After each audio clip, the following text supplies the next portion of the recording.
Hello, everyone. Welcome to Good Soil Investment. Our next discussion here we have Leon Wu here from, he was a ex-employee of Tesla, and he worked closely with Tom Zhu. Am I pronouncing Tom Zhu? Is that how you pronounce it? Is that right?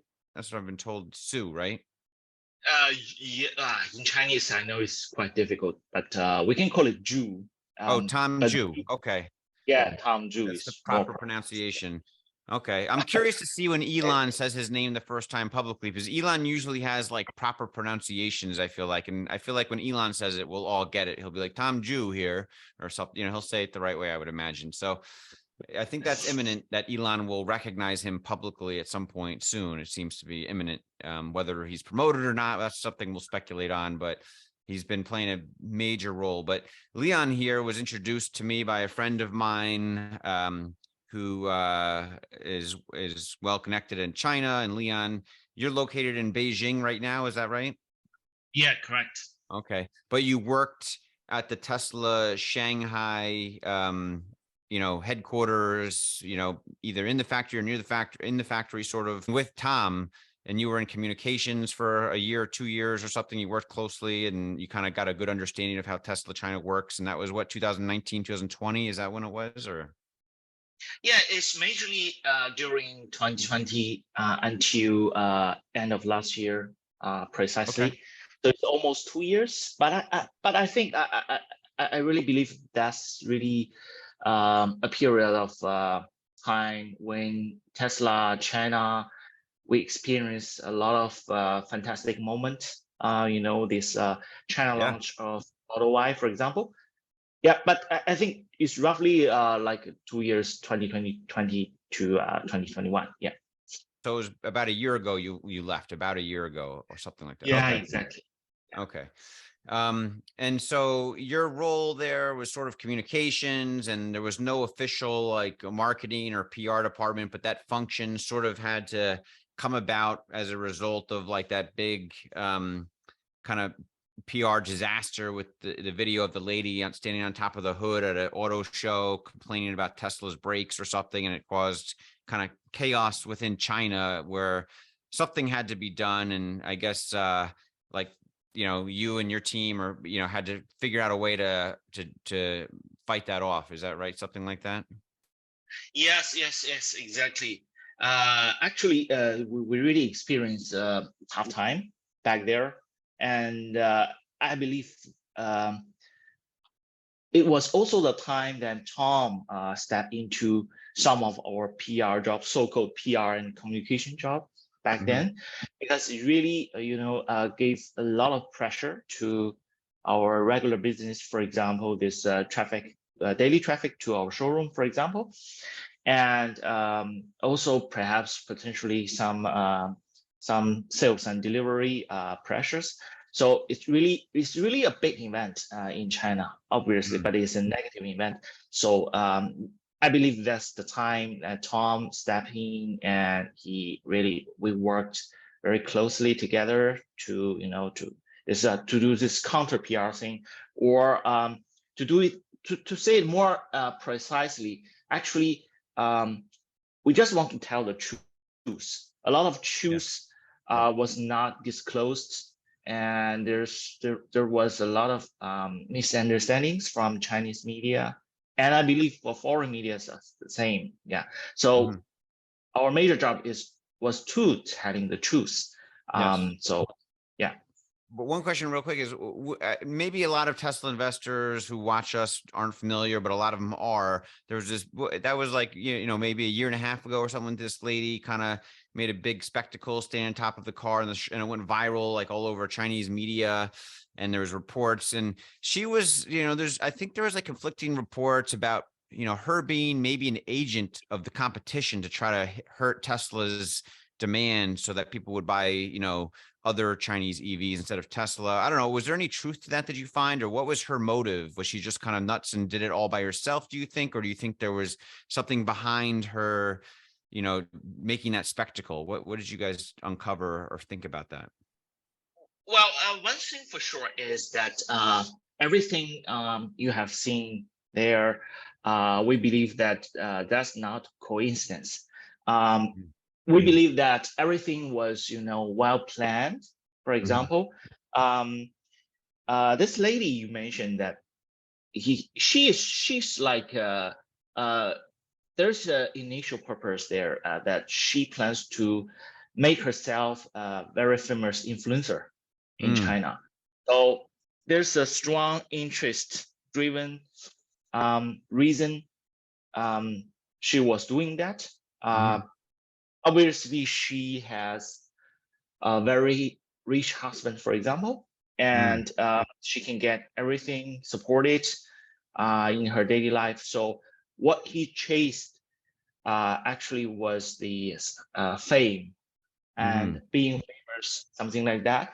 So this is one reason. Another reason you mentioned that it is really true that the competition in China, especially in EV market, Tesla is in the leading position for sure in terms of sales, in terms of branding, and it's only a speculation. We don't have clear evidence, but it's probably true that the competition and this event was created from, internal domestic competitor, and probably from not only one, but from, one or two or several competitors. But like I said, there's no clear evidence. So it's only my guess. So in general, this event is really, really big. The influence is huge in terms of everything. I remember that during this peak months, like April. So if you open your cell phone, if you try to look at the news, it's everywhere. It's everywhere. Everyone is talking about us. In some cases, this is actually a great opportunity that this is a great PR. And everyone in China, they know that, oh, okay, there's a brand called Tesla. So yeah, it's quite funny back then. So I think Tom's background, though, I think was not necessarily in PR, though. So could you maybe share a little bit of what was he doing kind of before this incident, and how did he kind of step up to the plate in your mind and kind of handle this pretty serious issue, which presumably was impacting customer orders and was certainly impacting the company's operations? How did he handle that kind of change of priorities in his work? Sure. I mean, actually, before this so-called PR crisis, actually all the stuff in China we focus on, three basic functions, which is production, and delivery.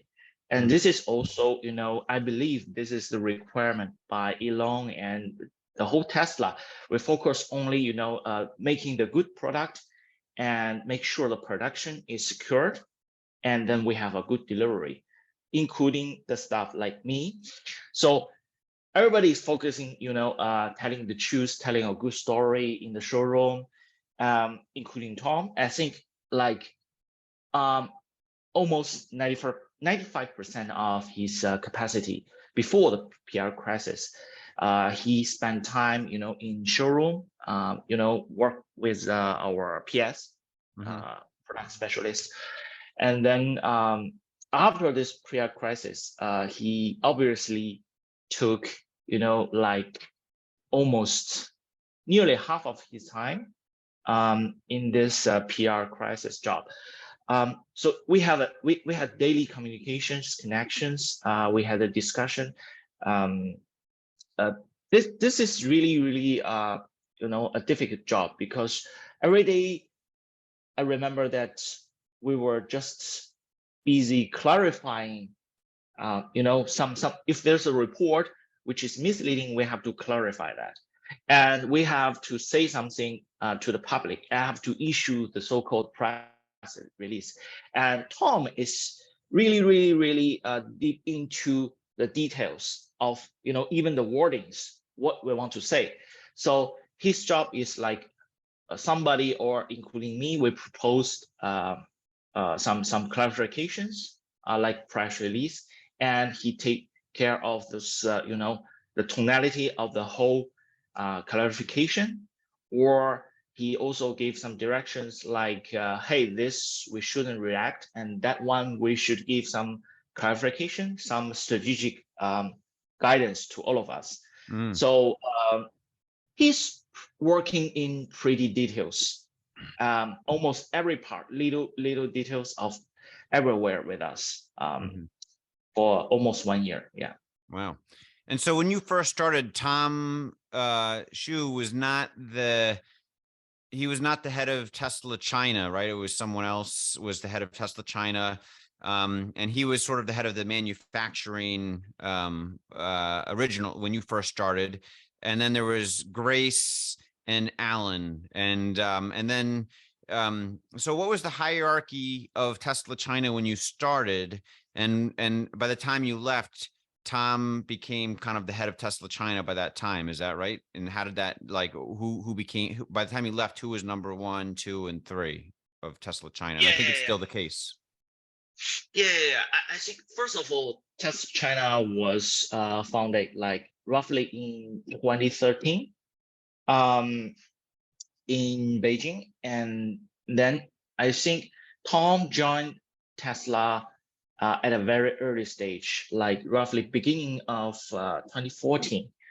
And I think his first job in Tesla was kind of like director of superchargers, which is, responsible for the construction of all the superchargers in China. So after roughly like 3 or 4 years, remember that is 2018. So he was promoted to like a global VP and also head of Tesla China, Greater China, Greater China. So this is really a great promotion. Along with that, another 2 colleagues you mentioned, Grace, for example, and Alan, they were also promoted. And then in China, there would be, I believe there would be at least three executives. Tom is obviously the top guy, and the second one should be like Grace and Alan. Yeah, but the top 3 executives should be them. Tom is leading all of us. That's for sure. Yeah. Okay. And just one, I don't know if you saw the news that came out just recently. There was kind of, I just saw it. It's kind of it seemed like a formality where I think, Matt, correct me if I'm wrong, but I think it was that Tom was taken off of being the legal representative for Tesla to Shanghai, to the government in Shanghai. That seems like a formality, maybe to prepare Tom to kind of remain more of a global position for Tesla, where he's not stationed just in China, or maybe because he's going to have a bigger position beyond China within Tesla. I mean, that's kind of my gut feeling of why that maybe formality has to happen now. I mean, what are your thoughts on that? Do you have any thoughts about that? Well, I know there's a lot of rumors there. And also for me, because I already left this company, so this is also my guess that there would be really some interesting possibilities there for Tom. Actually, first of all, for Tom himself, I believe he's really he's a great leader, but low profile. Even this is also the case in China. I know that maybe for both of you, or for people living in US, you really seldom see this media report in relation to Tom. But in China, this is also the case, because Tom is really a low profile leader. This is because his major focus is on this factory construction thing and production, deliveries, something like that. Actually, he's even living in a factory. He's living in a factory. So this gave him some, personality that he really, this is what I believe. So he really doesn't want to step into the so-called, promoted to be given a title which is not what he wants. So he's not that kind of man, like chasing, a greater job or greater, how to say it, achievement or even a title that he doesn't want. So I really believe that he's man of focusing on his task and works, getting the works done, getting the jobs to finished, something like that. So for me, I really believe that most of the rumors, they might be not true, not be true.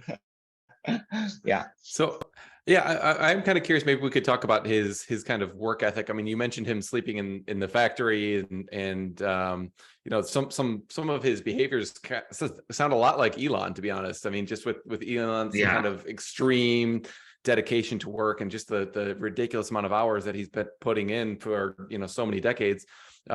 Could you maybe walk us through some of Tom's behaviors and work ethic, and what does an average day for Tom kind of look like, or what has it in the past when you were working with him?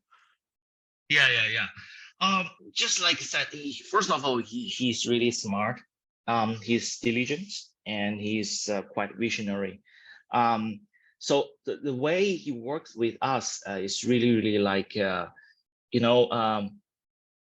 just like an uncle in your neighborhood. He's like, he when you work with all the Tesla China stuff, you never feel that, okay, he's actually the CEO of Tesla China. He's always using the way, the most efficient expression way. We call it like a 15-second expression, because when you talk to him, either in person or via the cell phone, you only have like roughly 15 seconds to express your point. And he also gives you a very, very efficient reply. Most of the time, a very simple reply, do it or not to do it, or this is not good, or he's giving very clear directions. He's very, this is why, I mean, he's extremely efficient. And I believe this is also the case. He did this communication with everyone, including Elon, because one thing is really surprising me is that every time you try to say something to him or you propose something to him, he always replies with a light speed. For example, you are giving him a proposal of a press release, and this press release has more than 100 words, and like within 5 seconds, he gave the reply, and he told me that, okay, this part we should move, and that part you should revise. This is really amazing, because I don't know how he did that, but he's really, I don't know. It's because, like he's got an advanced version of Chat GPT that he's using already, and like to reply that quickly with really thoughtful stuff is really remarkable. I think. Yeah, I think he's really talented in terms of this. Sometimes I feel like I'm talking to an AI machine, or Google AI machine, like or Chat GPT, something like that. But my point is, whenever you're trying to talk to him, even in the late night, almost every time I try to communicate with him, he's always trying the most straightforward, the simple word, and the most precise feedback. This is really amazing. I think this is also the style I believe that Elon prefers internally, because in Tesla we always prefer high efficiency of communication and doing the work smartly, something like that. So his style, his style is really a good choice for the whole Tesla China, even for the whole Tesla. This is really a good spirit.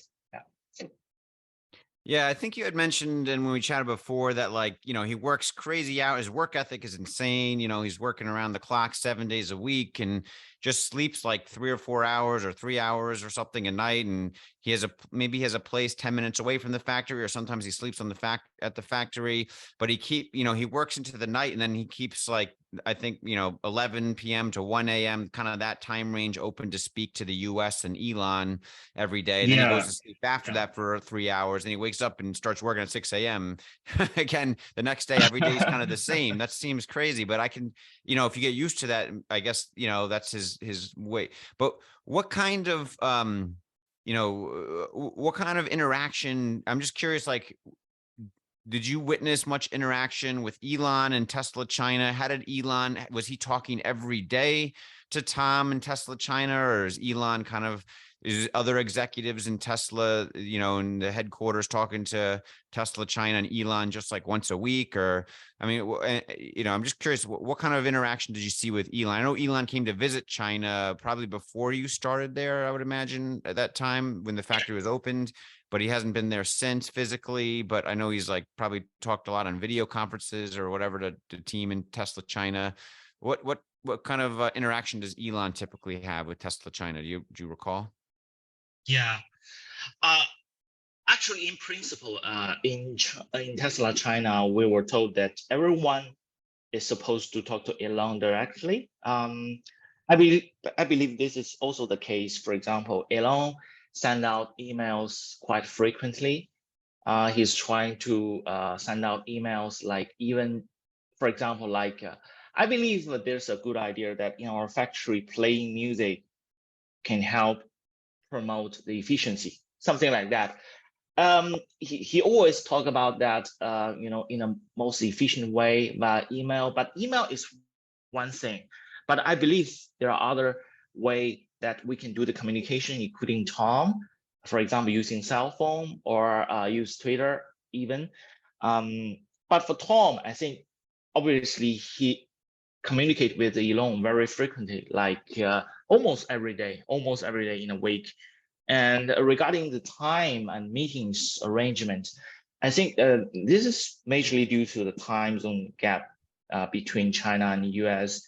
And there are often, I believe there are two time zones Tom can do the communication with Elon. One is like during the midnight in China, which is roughly between 11 to 1 o'clock. And then another time could be, very early in the morning. In Beijing, here is like 6 o'clock, which is his first thing to do. I believe this is the two time zone should be like, one of them is in the morning time in US, and another like is roughly in the afternoon. So these two times we have to choose either of them to do the communication, because sometimes it's not so stable that Elon's also depends on Elon's schedule. So we did the communications majorly, roughly like at least 3 or 4 times a week.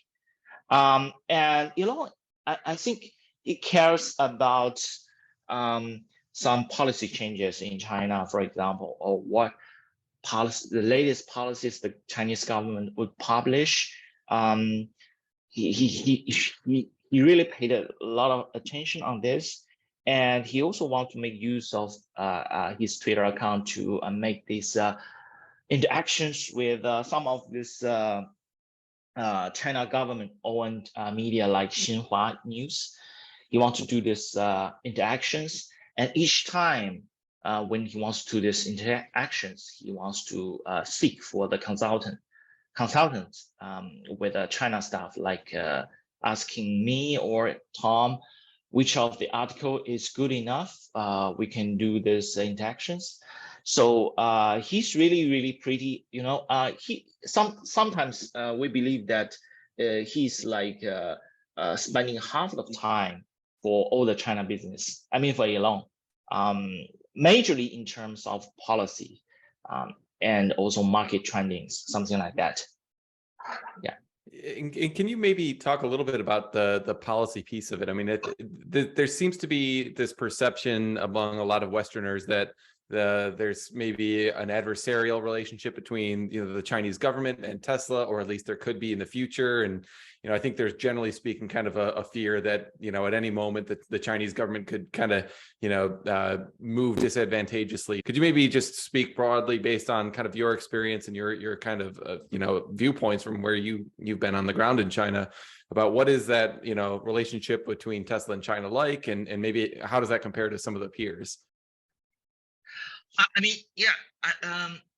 I actually, to be honest, I don't worry a lot about this fear about this speed up of or the breakdown of the Chinese government relationship. One major reason is that really Tesla China spent a lot of efforts, doing this government relationship job by hiring, a lot of related government relationship staff. But for me, I think there's really, especially with Shanghai government, I think we really build up a quite good relationship. And there's also, at least for next year, there's a forecast of, tax payment from Tesla China to the government to almost like 2 billion RMB next year.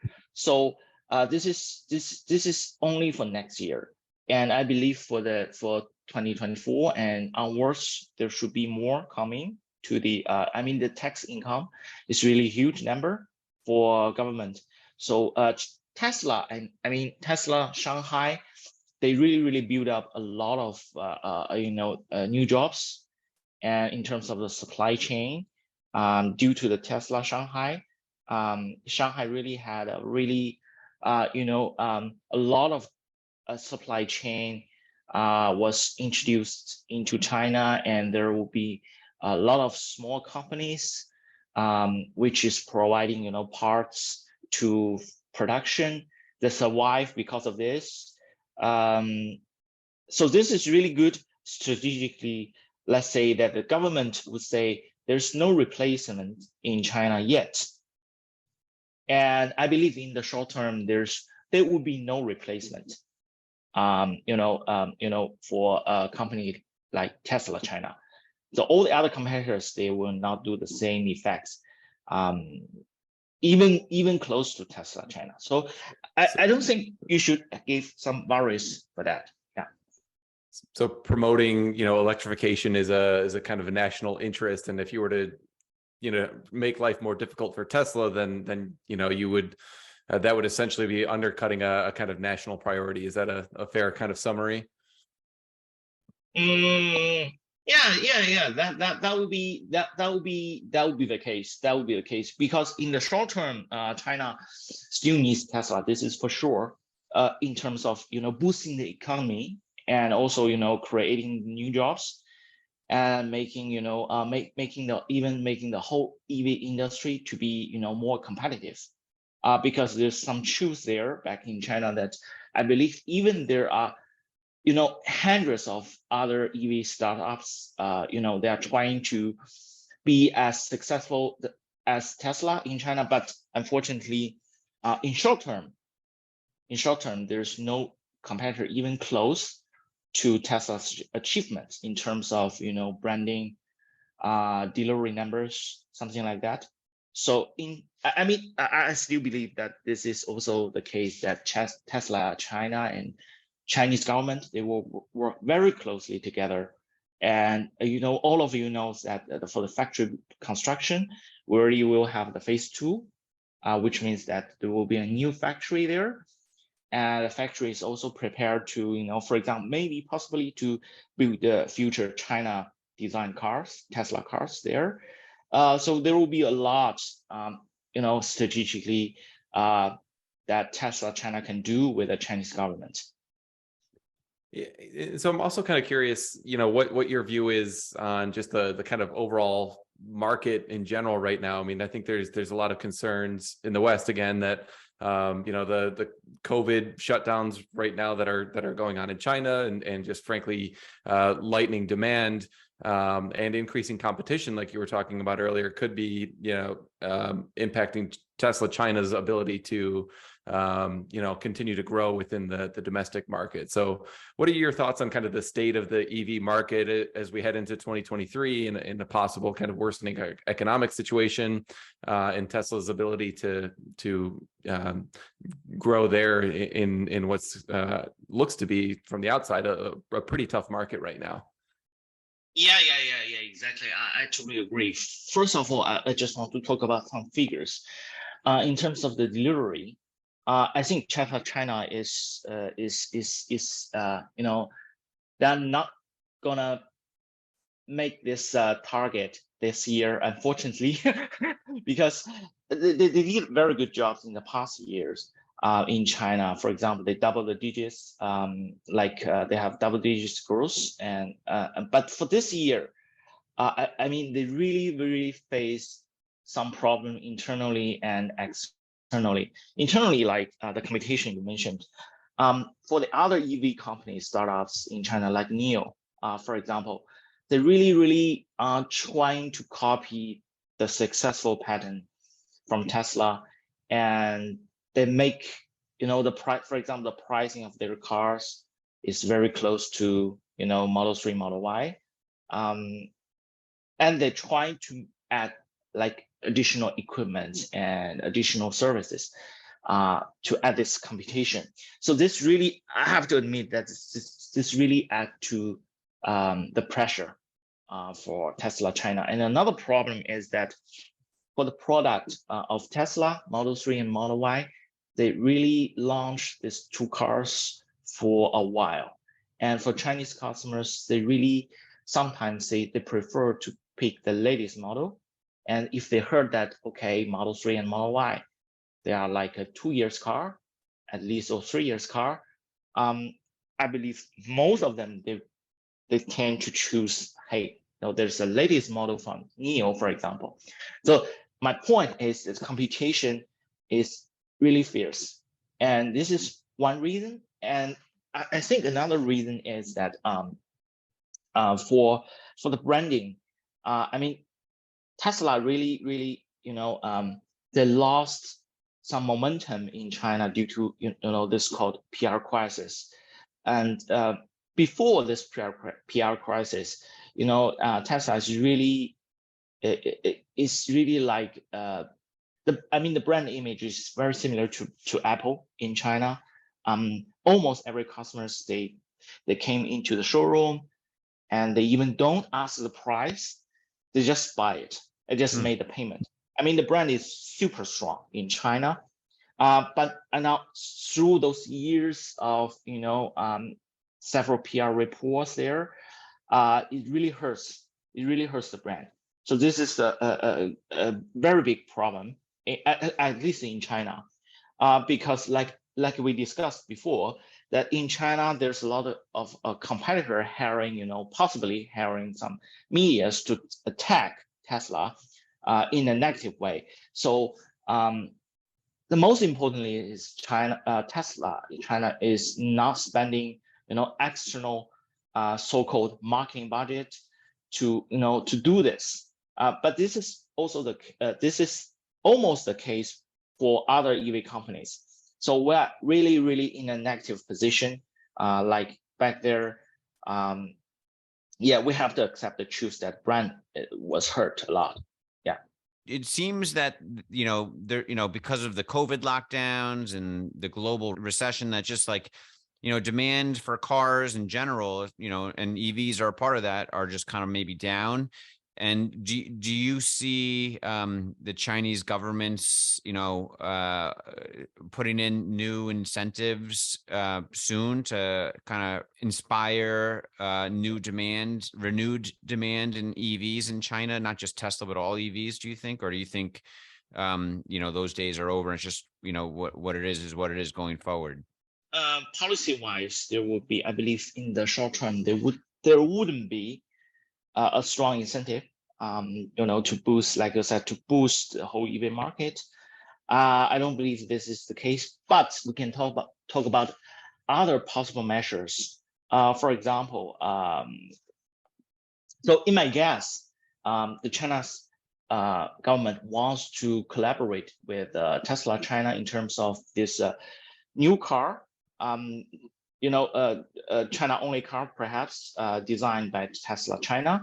So this is really a great opportunity in terms of giving the support to Tesla China in terms of research and development, and also the promotion of this car, because this car's positioning, I believe, is designed from China and served for the whole China market, perhaps the Western world also. So this could be a collaboration point to boost Tesla China in a bit. And another big possible point is that the collaboration of construction of our R&D center, they are also located in Shanghai. But in the long term, for example, if we are going to have the third car, like the China design car there, there's a possibility that we choose another city, for example, in Beijing, to host all of this production things. And I believe this will create a huge number of job opportunities and value chain, something like that. So Chinese government will not give up Tesla, because we see that there's a lot of possibilities in the near future, that the government and Tesla China, they can build up a good business model, to boost the sales and boost the job opportunity.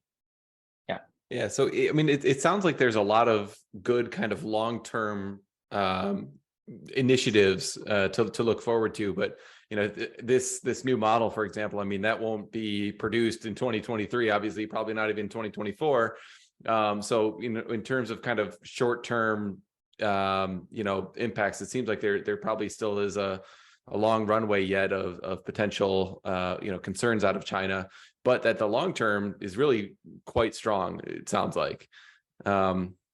But yeah, I want to maybe bring it back to Tom Zhu a little bit, and one of the things that I think is pretty interesting is he has this background of like doing superchargers and helping with construction of the Shanghai plant, and then to be able to pivot and all of a sudden be reading press releases in great detail and really managing a crisis that was not engineering or construction related, but was really more of these soft skills. To me, that demonstrates a really great ability of a leader to just handle whatever is necessary for the company. And I think at this moment in Tesla's history, I mean, there's arguably a kind of PR crisis going on the US side of the business as well, just with everything happening with Elon's focus on Twitter and some political divisiveness lately, and potentially some soft skills might be useful. So I'm curious, what do you think are Tom's prospects of maybe taking a more significant role as maybe like the global automotive CEO? That was kind of one role that was hypothesized that he could be taking on. What would you give kind of the odds of him taking on a role like that, and then maybe just share some of your thoughts about why he might be a good fit for that? Yeah. I think, Matt, this is really a great question, and I just want to say that Tom, he's really, if let's do this hypothesis. If he has a chance to work, I mean, for the global Tesla environment, I mean, he can talk, for example, in English quite frequently, because obviously he has this background of studying in New Zealand, and he was also doing MBA, for example, in Duke University, and there shouldn't be a problem in terms of communication to Western world. So this is what I believe. And secondly, you talk about soft skills. Yeah, it's true. He's not from engineering background. He's actually from more construction background. Before joining Tesla, I believe he was also traveling around in, for example, South Africa with some construction projects. And also for most of the time in Tesla, For example, his major achievement is building this Shanghai Gigafactory in less than 1 year. More precisely in 10 months. So this is really, demo a great ability of showing his great leadership, and his perhaps he also needs some soft skills. For example, he has to communicate with all the staff and communicate with the government in order to achieve this goal in an efficient way. So this is not easy, I believe. So if we apply this to his potential position to manage the whole Tesla business globally, I think this is majorly my guess, because he's very good at construction and factory things stuff, something like that, and he's really extremely efficient. So maybe I mean, he might step up first, like the COO and managing the factory first. I mean, maybe he can be, like similar like Gavin from SpaceX. He can be the COO, and he can manage all the factories across Tesla. This could be the first step. And then next step, he may gradually step into other businesses. Because for the factory management, I believe this is really what he's good at. So this is just my guess.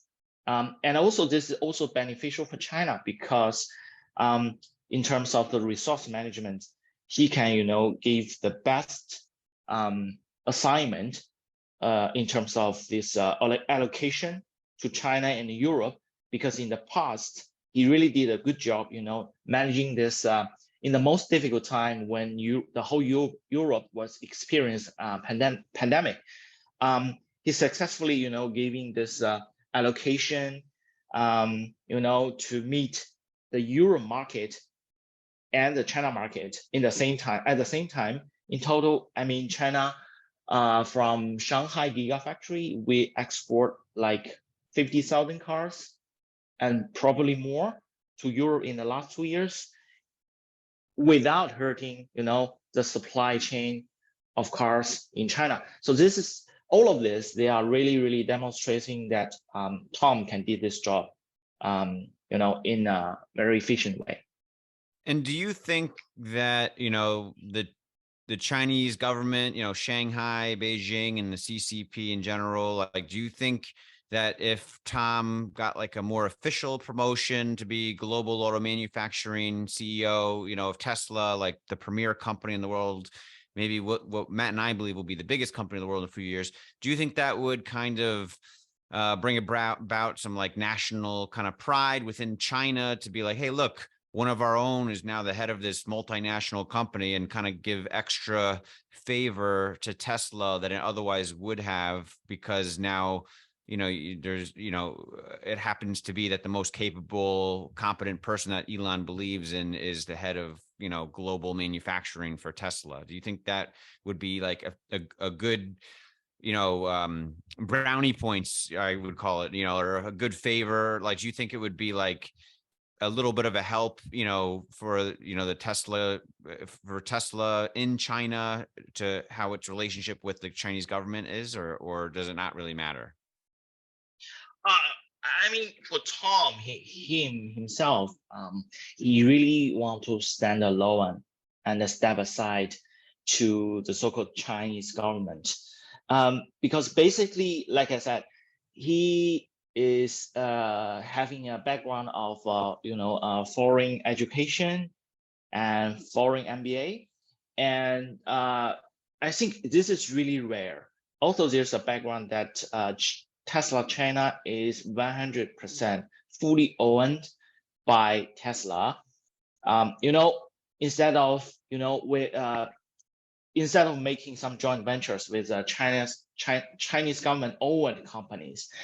But I have to say, this is almost the case for majority of foreign large brands like Mercedes, BMW. When they came into China, they were asked that, hey, there's a China-owned company, you have to do the joint ventures, otherwise you can't sell cars in China.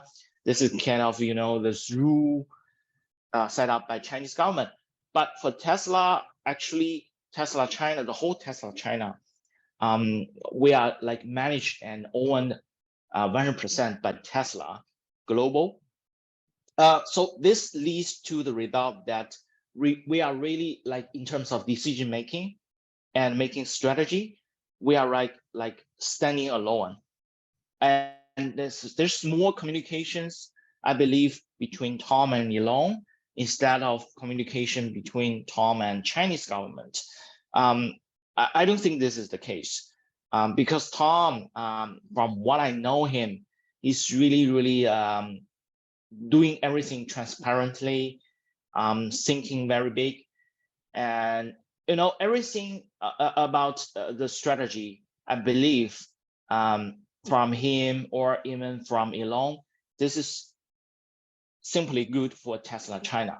There's no other factors like let's consider this the potential benefits of policies change from Chinese government. I don't think this is the case. So my point is that he probably would not making any connections or further deep connections with the Chinese government. Yeah. The fact that he was able to get that factory built and starting production in under a year is just so remarkable. And then if you kind of contrast that with what happened in Berlin and just how slow that was and all the regulatory red tape, how do you think Tom would handle kind of going into a situation like that where maybe there's more bureaucracy and more regulations, or just frankly a different workforce and a different culture? Do you think how do you think he would handle adapting to those different kind of global locations, given that he's obviously very good at the construction part, but it seems like the construction is not really the main issue with a lot of these factories? Yes. From what I know is that he can really handle a lot of things. If the problem can be solved by the internal team, he would be he would be doing it. There would not be any hesitation from him, like hiring external support to solve the problem. For example, in terms of the construction in Shanghai, if there's some barriers, in the location that jeopardize the construction progress, he may lead the team to clear this barrier on the road by himself. He'll probably do it in a second without thinking twice. But I believe, for example, you mentioned the case like the construction in Berlin, and if there's a tree jeopardizing the construction, there will be negotiations, and perhaps the negotiations last for several months in order to remove that tree if it jeopardizes this construction. But in China, this shouldn't be a case, because Tom, I believe tree is not a good example, but in general, the barriers of constructions, he tend to solve the problem in whatever way to clear the barrier. Either there's a barrier on the road, or there's a barrier in terms of policy. He may use his connections or his the right staff to handle it in a most efficient way, and he's trying to do it. Trying to do something, most of the difficult things by himself. This is a great role model. Giving incentive to the other employees like me. Like, hey, I have to do better than him because he's the leader. He did that by himself. So why not I did better than that? So this really gives an incentive to everybody working for him that, okay, we should work harder to make that happen. So my point is that he's really good at being a role model, leading all of us by when there's a problem, he just face the problem by himself. Instead of like traditional leadership, like I believe like hiring some guys, get this done. I believe this is not the case for Tom. Yeah. He seems to like maximize you know, what can be done by just kind of leading by example with the hard work ethic he has and just his efficiency, you know, combined with that, just, you know, maximizing everyone's ability to work harder. It seems like that's good to know. Yeah, that's true. So just rounding back to Tesla China, I mean, Tesla China is huge. It's the biggest market outside of the US for Tesla. You know, Europe is growing, but I don't think it will become as big as Tesla China. And it's such a huge success. The Shanghai factory, it's like the gem of Tesla, I call it. That's what I think of it as, like such a huge success. I mean, so within Tesla China, which is this big market, just to go back to the hierarchy, I mean, Tom at the moment is still number one, but if he gets promoted to like a global manufacturing CEO, then he's not just part of Tesla, he's like global. So, but currently it's like Tom is the head of Tesla China and Asia Pacific. I think he was promoted to recently even. But then tell us more about the rest of the hierarchy, number 2 and number 3, anything else you can think of, you know, just so people have an understanding, because in the US, all of us Tesla you know, fanatics, we know like the top 10 executives by the back of our hand in the US, and we know what they do, but hardly anyone knows anything about Tesla China. So just kind of tell us a little bit about that, if you don't mind. First of all, I believe Tom Zhu's current position would be like managing all the Greater China business, but his official title would be something like Global Vice President. I mean, there's a lot of global VP in Tesla, as you know, but this is in terms of the title position internally. But in terms of the function, he's really the leading job for sure. So Tom is number one. There's no doubt about it. He's leading not only Chinese market, for example, the Taiwan market, and also Hong Kong, something like that. He's managing several like East Asian markets, something like that. And then he's majorly focusing on, you know, like I said, the production stuff, the factory stuff, and also most importantly, the SD, the sales and delivery. He's in charge of that. But I believe that below him, there are 2 also very important executives. One is Grace. Grace was one of my boss there, and Grace is in charge of the communication things, including the communication to media, to customer, and of course the communication to Chinese government. So Grace, she is the major lady behind all those communication business in China. But as you know, that in China we don't, Tesla don't have the real marketing team. So we better prefer, we call it like the communication team, like communication to customers, for example, or customer development, something like that. But you can understand in this way, it's just like the marketing team, like in other companies. And another very important executive is Elon. Elon is majorly in charge of the sales and delivery, and he is managing, you know, several regions in China because China is so big. So we developed China into, you know, 3 to 4 regions, big regions. And each of those regions, they have the head of the regions, they in charge of the sales and delivery. And Elon is kind of top of this everyone. So the major how to say KPI or target should be the delivery number and also the sales number from Elon. So he's deeply involved in, you know, this daily business of the showroom, the performance and traffic of the showroom, something like that. But Tom, I have to say that he also paid a lot of attention on this because most of the time he traveled across China, majorly to visiting the showrooms of everywhere, talking to our PS, and you know, even talk to customers. He really spent a lot of time together with Elon to do this together. So the three executives, they are like ranking like 1, 2, 3, or I mean, Grace and Elon, they, you know, the job they did is equally important, I have to say. But in general, the three of them, they will serve like top three executives. This is for sure.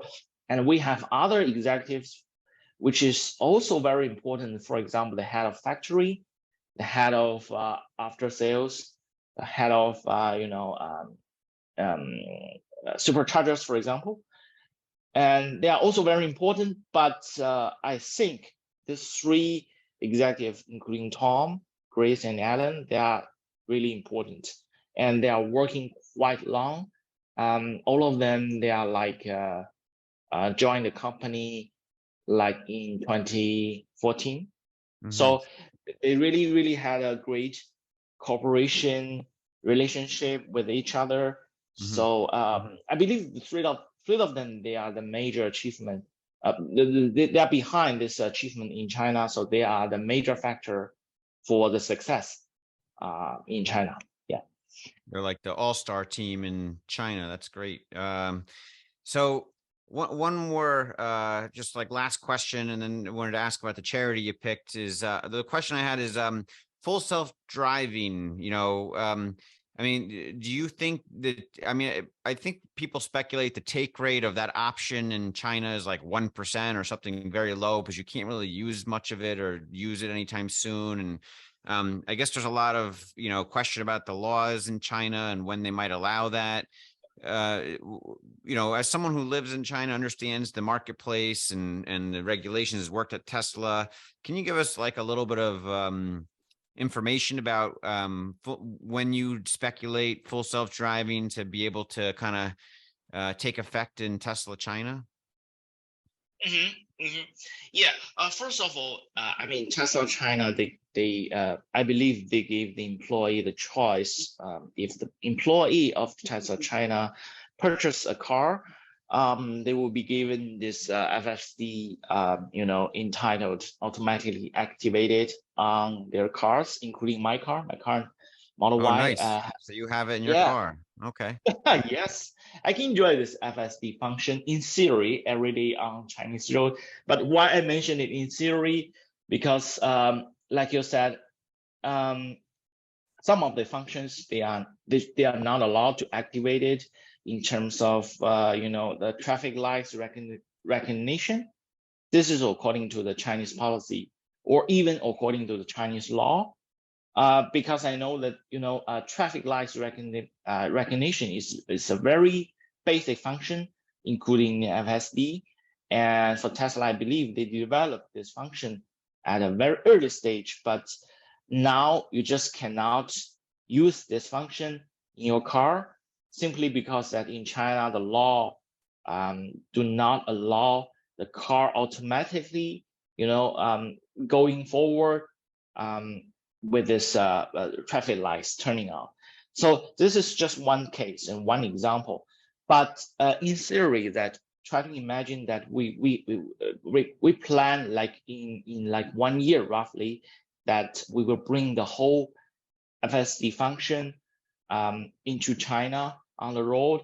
This, I believe, Tesla China has a lot of work to do, including trying to lobby the Chinese government in terms of making this policy changing to create more benefits for all the FSD functions in China. So I believe this is one important work for Tesla China's GR, the government relationship.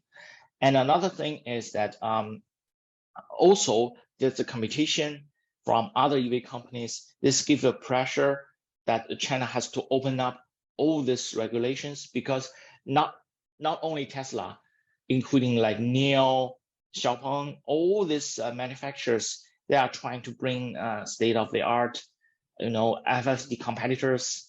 They were trying to bring the similar functions on the Chinese road.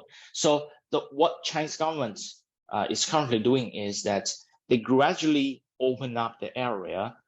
It's already allowed the specific area. For example, there's a circled area on the map in Guangzhou or in Beijing or Shanghai that the Chinese government allow the full FSD to be running. So this is a ramp up case that gradually in 1 year or so that China will open up all the areas to FSD function. Oh, wow. Interesting. Okay. Good to know. So it's not just Tesla, all the, self-driving competitors in China have the same problem right now with the laws. I see. Yes, yes, yes. And I think Chinese government already feel this pressure. And like I said, they are gradually opening up this restricted areas in tier 1 cities in China to allow the testing and the use of full FSD function already. So I believe this is a signal that they will gradually open up eventually. Cool. Well, hopefully a year, that sounds about right, from when maybe the full self-driving, neural network will be so generalized that I think it's possible it'll pick up the Chinese road system very quickly. If it gets that good very quickly, like we think, we might I'm speculating here. So yeah, it's definitely getting a lot better in the United States. I use it all the time, and it's very helpful for for the roads, for the trips I do that I know, and I'm used to using it on new road trips that I do. I kind of watch it very closely, but on the routes, to go, to do errands or go to stores that I regularly go to, I'm comfortable with it. I still watch it, but I'm just much more comfortable because I've seen it do it. So it's exciting technology. I'm sure you've tested it. Yeah. I also saw several FSD beta testing videos on YouTube, and I'm looking forward to it. Actually, the FSD entitled to my car, I really believe that they can activate it one day that actually I don't have to pay. There's no extra pay for me. So I'm looking forward to it. Yeah. Be a nice bonus when it gets activated. Yeah. Yeah. So yeah, we always ask at the end of our chats, thanks for coming on as a thank you. We have this charity associated with our fund and our channel. And we make it a point to give out. Currently, we're giving out $10,000 to a charity of the choice of the guest. So, I let you know to consider some charities. And which charity did you pick? And tell us a little bit about it, if you don't mind, or why you would have picked it. Yeah. Okay, thanks, Emmet. Thanks for asking. And also, I'd like to say that thanks. It's my pleasure to talk to both of you here, and it's really a pleasure to share, our thoughts on Tesla. And in terms of the charity choice, I believe that I already made this choice, and I believe it's a good choice. And I pick up the organization named United Way Worldwide. Worldwide. Sorry. Yeah, United Way okay. Worldwide. Yeah, this organization is located in US. So the reason I chose it is majorly because that first, this organization seems to have a long history. Is dating back to 1887. It's really a long history there. Yeah. And secondly, it's just more about my personal favorable name called United. So I like the name of United because I heard from some of my friends living in foreign countries, like the word of United is very powerful. If you use it as name or like a company name in Western world. So I really believe that, and I really like it. United is really is a good name in terms of marketing, in terms of everything. So that's these major reasons I chose it. I hope you don't mind. No, it's great. No, they do a lot of good. They've been around. They've been having commercials since I was a kid, so they're instilled in me. They do a lot of different things, a lot of good around the world, from education to building communities and helping people that are not as wealthy and stuff. So they do a lot of united things to unite the community. Yeah, I think it's a great thing that you picked up on there. I've actually done some charity work with them before and did some fundraising for them, and they do some really amazing things. Just like I helped volunteer at a food kitchen that they did at this low income city that I was working in before, and they also help provide temporary housing for women in abusive relationships and a whole host of other things as well. And so I think the great thing about it is that it really does unite communities. I mean, we can be a little bit in a bubble of living comfortable lives, with a reasonably good job, and there's a whole lot of other people in our own communities that are living very different lives. So I think, giving the chance to bring these communities together and you kind of unite them, like you said, is really admirable work. So I completely agree. And I think it's a great charity to support. Yeah. Yeah. Glad to hear that. Glad to hear that. Yeah. Yeah. I hope this is helpful. Yeah, it's very helpful. Yeah, this is all helpful. And Leon, we really thank you so much for giving us your time to talk. And I know you're working at a new company that a friend of mine's kind of helping to start up, and energy drink company that seems really interesting. Anti-aging, it's got like latest science and stuff. And we'll put a link out on the show notes for that too, for people interested. I got a whole you guys sent me a sample of 48 cans, and I've been drinking some of them, and I feel I'm testing it out, and they taste good. And yeah, I'm excited to learn more about it as you guys have more, information that comes out about it. I know there's some science or some tests that you guys are doing, aging tests to see, what the epigenetic aging of people's chromosomes or DNA is getting reversed after drinking these drinks for a few months or whatnot. There's a lot of interesting science around that. So I'm looking forward to see what you guys do with this. And it's called UDA, right? UDA, is that the name of it? Yes. Actually, it's also a abbreviation for United to Defeat Aging. United to Defeat Aging. Nice. Oh, I like that. Okay. Yeah, United to Defeat Aging. So it's very easy. It's very easy to understand. Yeah. Okay.